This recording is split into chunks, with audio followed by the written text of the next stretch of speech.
வணக்கம். தாய் டிவியின் பிரதான செய்திகளுடன் இணைந்திருக்கும் நான் ரோஷானி மனோரஞ்சன். முதலில் தலைப்புச் செய்திகள்.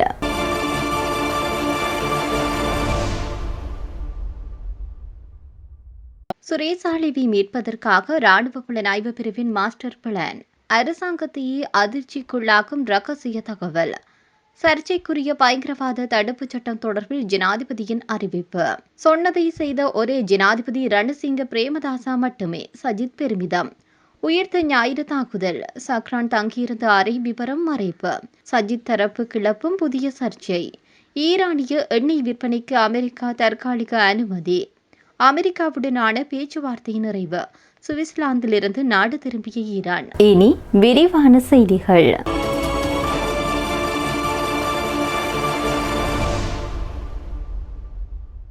சுரேசாலிவை மீட்பதற்காக ராணுவ புலனாய்வு பிரிவால் மிக துல்லியமாக மற்றும் ரகசியமான நடவடிக்கை ஒன்று முன்னெடுக்கப்பட்டிருப்பதாக தகவல் ஒன்று வெளியாகியிருக்கிறது.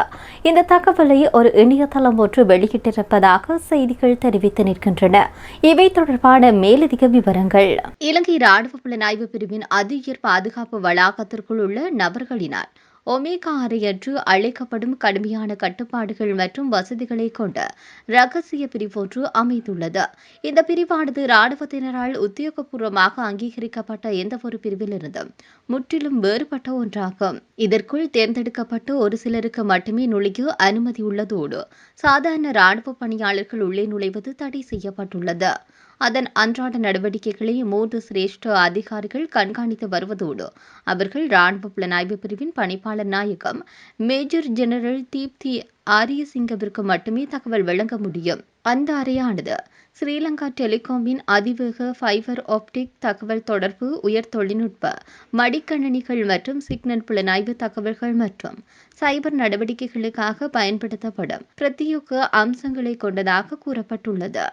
இந்த அமைப்பானது எல்லை கண்காணிப்பு அல்லது பயங்கரவாத எதிர்ப்பு நடவடிக்கைகளுக்காக அன்றி முற்றிலும் உள்நாட்டு இலக்குகள் மீது தாக்குதல் நடத்துவதற்காகவே உருவாக்கப்பட்டுள்ளது.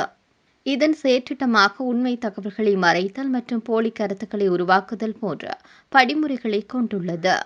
தங்களது புவியியல் இருப்பிடம் மற்றும் நிறுவன அடையாளத்தை கண்டறிவதை தடுப்பதற்காக வணிக ரீதியாக கிடைக்கக்கூடிய உயர்மட்ட VPN வலைப்பின்னல்களை பயன்படுத்துகின்றனர். இவற்றை பயன்படுத்தி தங்களது டிஜிட்டல் செயல்பாடுகளை வெளிநாட்டு சேவர்கள் மூலம் திசை திருப்புகின்றனர். யாராலும் கண்டறிய முடியாத போலி மின்னஞ்சல் முகவரிகளின் வலைப்பின்னல்களை உருவாக்குகின்றனர். பின்னர் இவற்றின் ஊடாக பாரியளவில் போலி முகநூல் கணக்குகளை உருவாக்குகின்றனர். இலங்கையில் தற்போது நடைமுறையில் உள்ள சர்ச்சைக்குரிய பயங்கரவாத தடுப்பு சட்டத்திற்கு பதிலாக ஒழுங்கமைக்கப்பட்ட குற்றங்களை தடுப்பதும் பொதுமக்களின் அடிப்படை மனித உரிமைகளை பாதுகாப்பதையும் நோக்கமாக கொண்டு புதிய சட்ட நடைமுறையொன்று அறிமுகப்படுத்த அவசர நடவடிக்கை எடுக்கப்பட்டு வருவதாக ஜனாதிபதி அன்ருகுமார திசாநாயக்க தெரிவித்திருக்கின்றார். நாட்டின் முன்னணி ஆடித்துறை வர்த்தகர்கள் மற்றும் பெரும் முதலீட்டாளர்களுடன் நேற்றைய தினம் ஜனாதிபதி அலுவலகத்தில் நடைபெற்ற உத்தியோகபூர்வ கலந்துரையாடலின் போது ஜனாதிபதி இந்த முக்கிய அறிவிப்பை வெளியிட்டார். உள்நாட்டிலும் சர்வதேச அளவிலும் நீண்ட காலமாக மனித உரிமை அமைப்புகளினாலும் சர்வதேச சமூகத்தினராலும் கடுமையாக விமர்சிக்கப்பட்டு வரும் பயங்கரவாத தடுப்புச் சட்டத்தை இந்த புதிய சட்ட கட்டமைப்பு முழுமையாக ரத்து செய்யும் என்று ஜனாதிபதி இதன்போது உறுதியளித்தார்.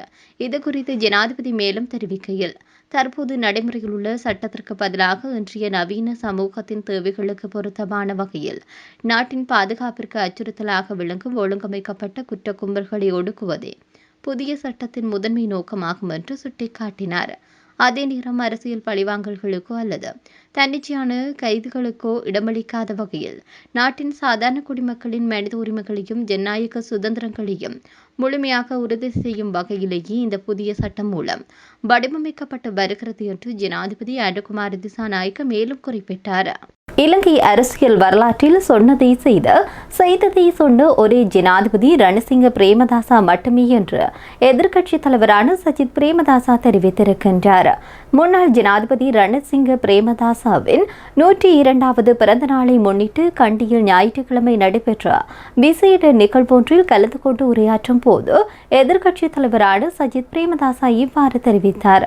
அங்கு அவர் மேலும் உரையாற்றுகின்ற போது தெரிவித்த விடயங்கள் இவ்வாறாக அமையப்பெற்றுள்ளது. முன்னாள் ஜனாதிபதி ரணசிங்க பிரேமதாசா ஒவ்வொரு வருடமும் ஜூன் ஜூலை மாதங்களில் ஹம்முதாவு கிராம எழுச்சி திட்டத்தை வெற்றிகரமாக முன்னெடுத்தார்.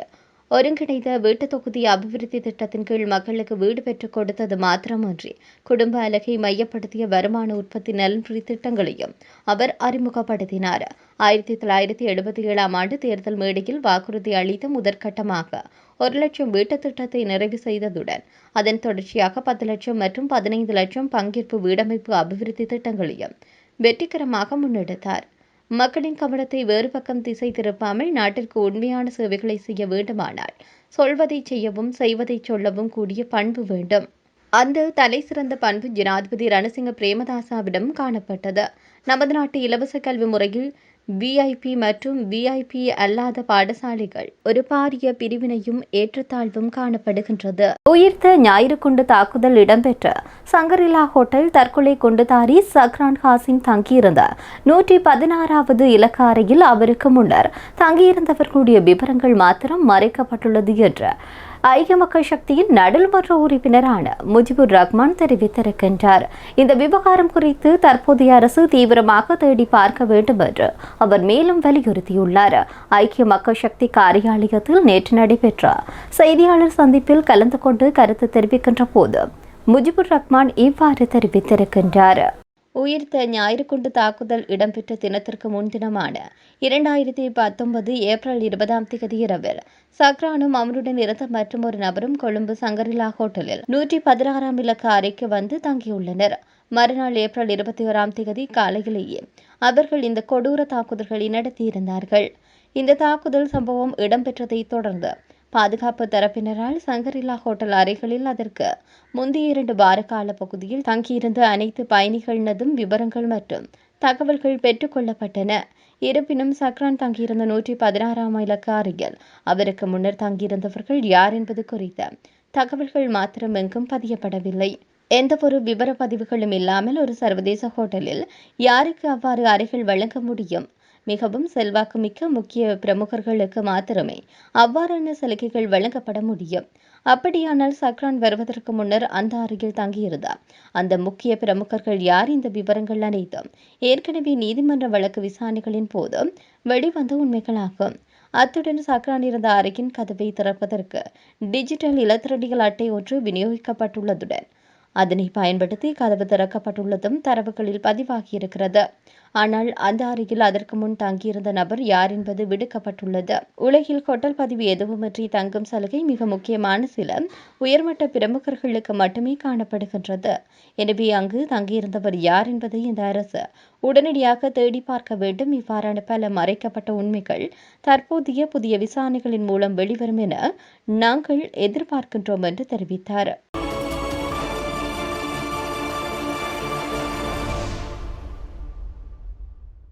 ஈரானிய எண்ணெய் தற்காலிகமாக விற்பனை செய்வதற்கு அனுமதிக்கும் வகையில் அமெரிக்க திரைசேரி திணைக்களத்தில் இன்று நடவடிக்கை எடுத்துள்ளதுடன் அந்த பொருள் மீது பொதுவாக விதிக்கப்படும் கட்டுப்பாடுகளை நீக்கும் 60 நாட்களுக்கான பொது உரிமம் ஒன்றையும் வெளியிட்டிருக்கிறது.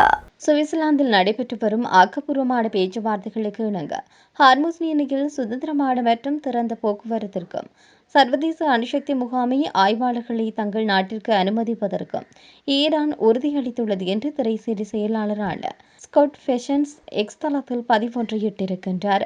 இந்த கட்டமைப்பின் ஒரு பகுதியாக ஈரானின் எண்ணெய் உற்பத்தி, விநியோகம் மற்றும் விற்பனைக்கு அங்கீகாரம் அளிக்கும் தற்காலிக 60 நாள் பொது உரிமத்தை திரைசேரி வெளியிட்டுள்ளது என்று ஃபெசன் கூறியுள்ளார். கடந்த வாரம் அமெரிக்காவிற்கும் ஈரானுக்கும் இடையில் வெளியிடப்பட்ட புரிந்துணர்வு ஒப்பந்தத்தில் ஈரானிய எண்ணெய் ஏற்றுமதி மீதான தடைகளுக்கு அமெரிக்கா உடனடியாக விலக்கு அளிக்கும் என குறிப்பிடப்பட்டிருந்தது. இது ஒரு பெரிய போர் நிறுத்த ஒப்பந்தத்தின் ஒரு பகுதியாகும். மேலும் இது எண்ணெய் போக்குவரத்தின் மிக முக்கிய முனையமாக விளங்கும் ஹார்முஸ் நீரிணையை மீண்டும் திறப்பதையும் உள்ளடக்கும் என்று எதிர்பார்க்கப்படுகிறது.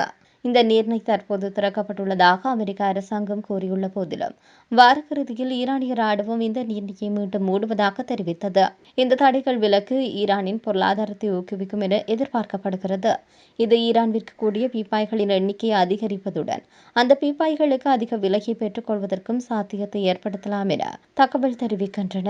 அமெரிக்காவுடன் 18 மணி நேரம் நீடித்து தீவிரமான உயர்மட்ட பேச்சுவார்த்தையை தொடர்ந்த ஈரானின் முதன்மை பேச்சுவார்த்தை குழு சுவிட்சர்லாந்தின் தலைநகர் தெஹ்ரானுக்கு புறப்பட்டு சென்றுள்ளதாக ஈரானிய அரசு ஊடகங்கள் செய்தி வெளியிட்டுள்ளது. இந்த கலந்துரையாடலில் ஈரானின் நாடாளுமன்ற சபாநாயகர் முகமது ஃபாகர் ஹலீஃபா, வெளியுறவுத்துறை அமைச்சர் அப்பாஸ் ஆராக்ஷி, மத்திய வங்கி ஆளுநர் அப்துல் நாசர் ஹெம்மாதி, துணை எண்ணெய் துறை அமைச்சர் ஹமீத் ஃபோர்ட் மற்றும் அணுசக்தி பேச்சுவார்த்தையாளர் அலி ஃபக்ரி ஆகியோர் அடங்கிய மிக முக்கிய பிரதிநிதிகள் குழு கலந்து கொண்டனர். இருப்பினும் இஸ்லாமாபாத் புரிந்துணர்வு ஒப்பந்தம் இது தொடர்பான தொழில்நுட்ப ரீதியிலான ஆலோசனைகளை தொடர்ந்து முன்னெடுப்பதற்காக ஈரானிய துணை வெளியுறவு அமைச்சரான ஹாசிம் கரிபாபாடி தலைமையிலான தொழில்நுட்ப குழுவினர் இன்னமும் சுவிட்சர்லாந்திலேயே தங்கியுள்ளனர்.